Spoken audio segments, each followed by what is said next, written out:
Hello viewers and welcome to the latest episode of Huddle. I'm here with Jas Deol, CEO of SportsDevHub. Jas, thanks for joining us.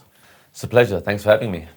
So after 13 years, over 13 years at Betway, you've now started your own company. Can you tell us a little bit about the Betway journey and why the decision to step away now? Tim, well, 13 years is a long time in any organization. And I must admit, I had a brilliant time at Betway, building the sportsbook up from virtually nothing all the way to being licensed in 17 jurisdictions, 9 states by the time I left. I know that Supergroup have now decided to leave the US, but the sportsbook industry is changing and constantly evolving. And I felt right now was a perfect time to leave and go and explore an idea I had, which is why I've gone and built SportsDevHub. Mm-hmm. So I think that's a theme that's going to come up a lot in our conversation, how kind of sports betting is changing and certainly player preferences.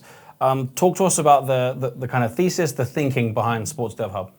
Well, SportsDevHub's been created to fill a void where sportsbooks are currently missing. The younger generation do everything differently. They don't, on a Friday night, they don't go to the pub, they go to the gym. The younger generation, the way they bet is totally different. Sportsbooks have catered to some of that with the in-play betting and also bet builder and player markets. But actually, the way that they interact with live events is totally different. It's all second screen. Mm-hmm. So second screen is not actually the TV is not the TV is the second screen. The mobile is their primary screen. And the younger generation, they want everything now. They want news, they want stats, they want information, they want recommendations. I mean, they go on TikTok for recommendations from their health to wellness to what they should be, doing at the gym, for everything. And TikTok is now the biggest sort of influencer social media for them, and we don't have something like that for betting.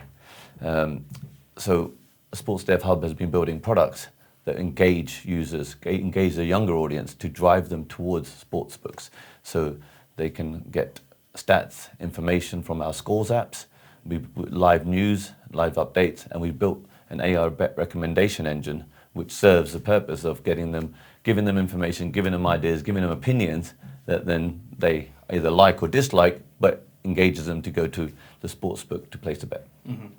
So we're going to talk about a little bit about those products in detail, kind of later on. But I want to reflect on obviously your time at Betway a bit more. As you say, 13 years, over 13 years, a long time anywhere. When it comes to what you learned, or certainly any experiences you had, was there anything that came up that maybe influenced the idea that you ended up coming up with, and where you are today with SportsDevHub? Well, look, over 13 years at Betway, we went from strength to strength, building a great team around me. It wasn't all me. You have to have a great team. I'm a big believer in empowerment, showing people the vision. But when we first started, we were licensed in only 2 jurisdictions, and it was a case of, right, how do we break the mold? How do we enter the UK market, where we got incumbents like William Hill, Ladbrokes, that have been here for over 100 years? I remember when I left Betfair, people, the naysayers, like, are you crazy to go to a non-brand to try to enter the UK market? But actually, if you do things right, by building your own platform, by targeting certain markets and sports where we had the best cricket product, we teamed up with other partners like Don Best, who had the best US product. We were able to really hone in on some markets and generate a lot of revenue. And by the time we've left, we're tier 1 in the UK. But there's a lot of learnings across the way from my time at Betway. One of the most important ones, I think, that I live by is you've got to be willing to take the risk. If you believe in something, you've got to be able to put your neck on the line and actually take the risk, but do it. Do not just go with the crowd. So one of the things we did, or I did very early days, was to set up a quants team. Mm-hmm. If we didn't have our own models, we would be at the mercy of other providers and their pricing. So I built a quants team in secret. I remember I came in the office one day and I was walking past, I was called into a meeting room, and in there was the managing director, head of HR, the technology director, and the development director. And they were like, Jas, you've hired some developers. Mm-hmm. Without telling, and I was like, no, I haven't. I've hired some traders that also do some development, because they're mathematicians. No, and the technology director, well, why are they asking for racks and servers And I was like, oh my Were God. you worried at that point? I was a bit worried, I won't lie. Yeah. I was also worried for the 2 people that I just hired, and they came in and 2 days into their job, they're now being confronted. Long story short, after a big argument, the technology director, they ended up reporting to him for obvious reasons, but that quant team went from strength to strength, from 2 to 4 to 8 to 16 to 24 people. We built our own basketball model, our own football model, and when the penalty shootouts were changed, we didn't have to rely on anyone. We changed our own model, and let's just say when Supergroup floated, that having our own models 10x'd that element of the business when it came to valuation. Sure. So don't play it safe, basically. As you say, take the risk. If you're a big believer in something, don't play it safe. Yeah. I understand from your experience and with Betway, sponsorships were also kind of key to growth. Can you maybe tell us maybe if you've got any interesting stories or anything in that area? So, in order to penetrate a market like the UK, or you need to have brand recognition. So Neil Menashe, the CEO of Supergroup Fairplay, he told me when I left Betfair that if I proved him that would make revenue, he would back it the whole way. If sports, when I joined, sports was less than 2% of the entire company revenue. By the time I left, it was over 50. Now, one of the things that we did early days was trying to sponsor the Premier League darts. And I met up with Barry Hearn, and I booked a table in his favourite restaurant, which is the Dorchester, Chinatown in the Dorchester. And we were going to do the darts deal. A few weeks before that, there was a big fight that had happened, Froch and Groves, and it ended quite controversial. So I knew there'd be a rematch, because just the way that it ended in a draw was going to result in a rematch. So I said to him, we'll sponsor the Premier League darts, but if that fight happened, Froch Groves too, we want first dibs, Betway. And he said Eddie handled all of that, but we signed the deal. 3 weeks later, the fight was announced, and that was an unbelievable fight for us. Look, I can't claim all the credit, because what happened after that, a sequence of events, and you get lucky in life. It was meant to be held in Cardiff. It got moved to Wembley Stadium. Yeah. It broke the post-world record for attendance. The day before, England played Peru before they went off to South Africa World Cup. So it was in Wembley Stadium. Matchroom had to do the ring straight after. There was nothing to write about in the papers the following day because England were travelling. Froch knocked Grove out in our ring on our pillar. HBO took it. They've never really taken an English fight since, I think, Lens Lewis Bruno, an all-English fight. And I remember I was ringside, and people were getting calls from Australia, from America, saying, hey, I could see Betway I could see Betway. This is, and that fight was brilliant. The knockout won best knockout of the year. So even come Christmas time, it was the gift that kept on giving. Yeah. So that really put us on the map. I remember I went to the newsagent and flipped every newsagent the next day and flipped every newspaper over and took a picture of Betway plastered across every back page. And then I walked in the office Monday morning, and they said, Jas, what's next? Yeah, what else can we do that will generate that kind of exposure? And we don't always get that lucky. Yeah, so you were probably a little less worried walking into the office than you were for that meeting. A lot less worried, yes. Yeah. So I mean, you kind of touched on taking risks and obviously the benefits of kind of sponsorship. A little luck played its part as well. But if you could maybe, before we move on to kind of now talking about SportsDevHub, if you could single out one biggest kind of takeaway or lesson, and you might have already touched on it from your time at Betway, what would it be?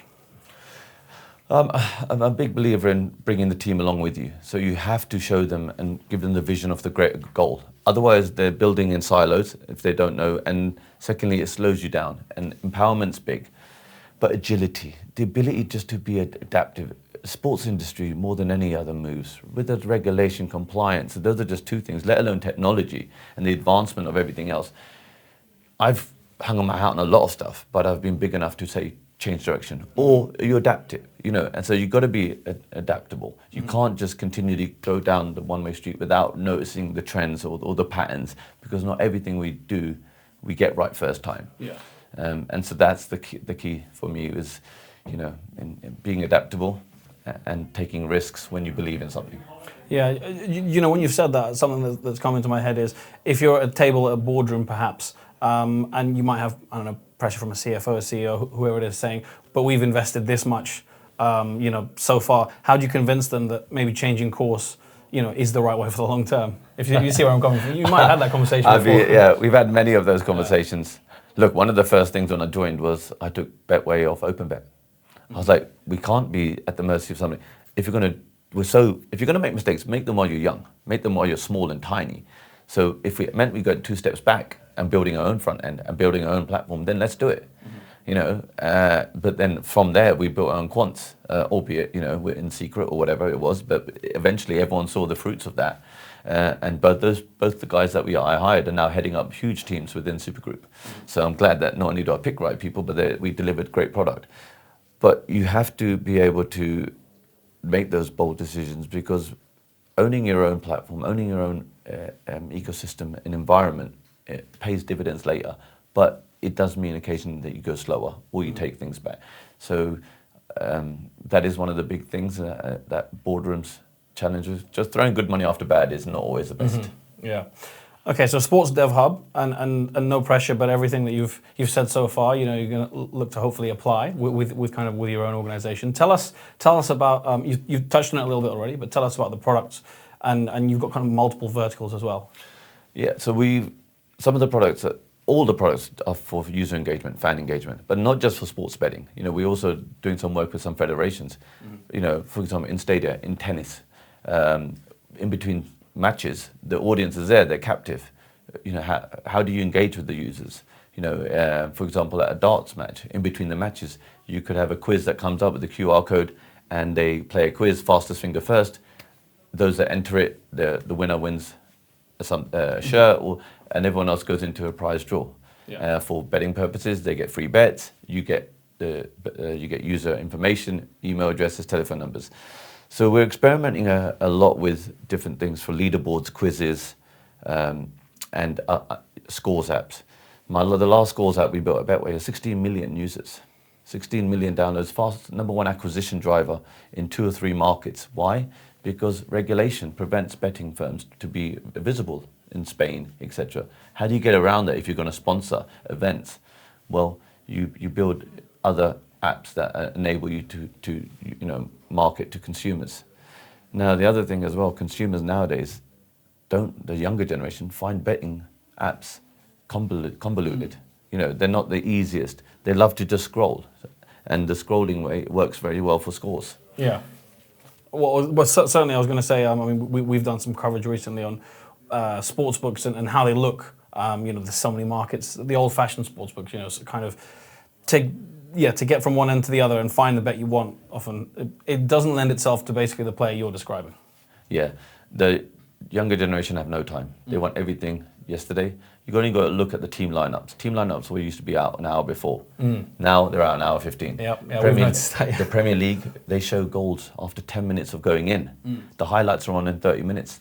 The younger generation, if you want to captivate them, you've got to talk their language. You've got to serve up information fast and quick. And a lot of our apps are all about that. And widgets are in there. We use a lot of TikTok in our social media. We've branched out now into AI influencers. So we've just done some work with Jas Deol for the NFL Super Bowl and the championships, where he makes his predictions, and we've created a sidekick, which is an AI bot of him, which has stats, information, and predictions based upon stats versus his own opinion.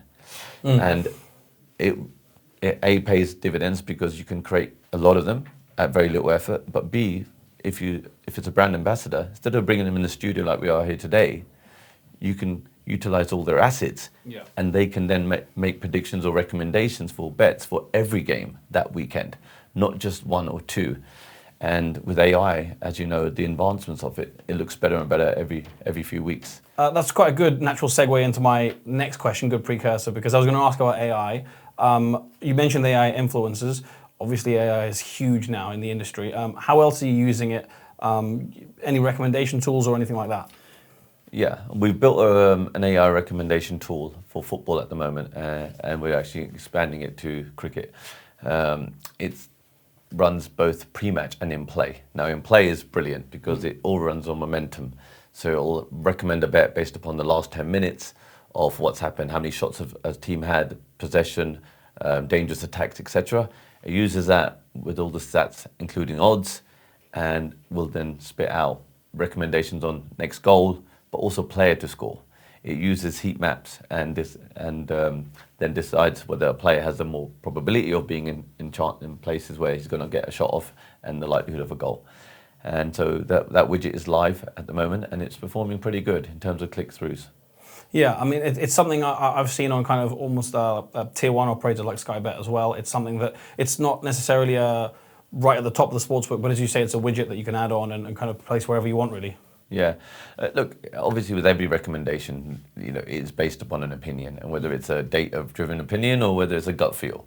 So the users take what they want out that, and some of them, and obviously some users are like, some of the feedback is, why would you have a bet recommendation? Obviously, bookmakers don't want you to win, but actually, more and more people go to social media or go to widgets for opinions. And it's that they take the opinion and then they'll decide whether they want it to follow it or not. And that's all we're serving up. We're serving engagement features that, the same way we do with polls and leaderboards. What did you think of this person's performance? What did you think of who do you think the man of the match should be? We have a widget for that where you can predict who the man of the match should be. And that would be great for Premier League clubs to use in stadium. Yeah. If I'm a fan and I get to vote on the man of the match, well, why wouldn't 60,000 votes count more than the commentators? Yeah, I'm just thinking they'd probably rather vote themselves than have Jamie Carragher or Gary Neville pick one. Like at the moment. Well, yeah, so that is something that we're currently in discussions with the football club of whether they want to embed fan engagement within the stadium. You only heard what they're doing at the FIFA World Cup in 2026 now. They're going to have a halftime show. And why? Because the users and the fans, they want to run more engagement with them. And, you obviously seen what happens at the Super Bowl halftime show. It's crazy. Yeah, no, I mean, that's certainly, I think maybe a slightly different topic, but traditional football fans might think that's awfully close to NFL or anything. But as you say, that is the way kind of society, but certainly sports fans are going. Yeah. So looking ahead, obviously we're in 2025 at the moment. Early stages for the business, but in fact it might not be too early. Maybe you can tell us where you're at and what we can expect. Well, the last 8 months of setting up the company have been a whirlwind. We're a dozen employees at the moment. We're working hard on fulfilling existing customers' needs, but we're always thinking outside the box. Look, we're in a very, very exciting time with AI, with the advancement of technology, with the adaptation of the younger generation. It's like every day is like, how do we get people to be more sticky? What are they interested in? So we're doing a lot with AI influencers right now. We're actually creating our own AI influencers. So we believe that that they'll have a place in this market. We're working with sportsbook to embed more engagement features inside their sportsbook, but more importantly, to build other widgets that stand alone that complement their sportsbook, like a lightweight scores app. There's a lot of countries in the world where data is expensive. There's a lot of users out there that find sportsbooks not appealing, and they're not a place they want to go to on a daily basis. What we found was that people interact with the app, the engagement app, on whether it's to look at scores, team news, or lineups, and then when they're ready, they go through to the sportsbook, place their bet, but then they come back to the scores app to monitor. I mean, if I said to you, how would you find out what the result was last week of a Tottenham game? You wouldn't go to a sportsbook because they don't even have it. They'll tell you whether your bet won or lost, but they don't tell you what happened in the game, who got the yellow card, etc. And if you had a bet builder going on, everyone wants to know how close they were to the result. So in 2025, we're spending a lot of our time enhancing the widgets and features for fan engagement, but also looking at other areas that will hopefully drive future innovation. Sure, and a final word, and maybe put you on the spot a little bit. If there was, let's say, one aim or goal if we sit here this time next year that you would have achieved, what's kind of top of your list? What would you love to have succeeded in or achieved by then? One of the key things would be to get instant engagement, instant user gratification. So in-stadia is a big thing where people can enter competitions and polls and win prizes in real time, where they're sitting at home and they want to engage in that game, but obviously they want to engage whether it was vote for man or match or have their opinion heard. I look around at all the younger kids right now and the second screen is always non-visible. They're on their mobile phone, so it's to get some of that engagement onto our apps and then see where it leads. Well, Jas, thanks very much for your time. Really enjoyed the conversation, and best of luck with everything you're looking to achieve. Thank you. It's been a pleasure. Thank you.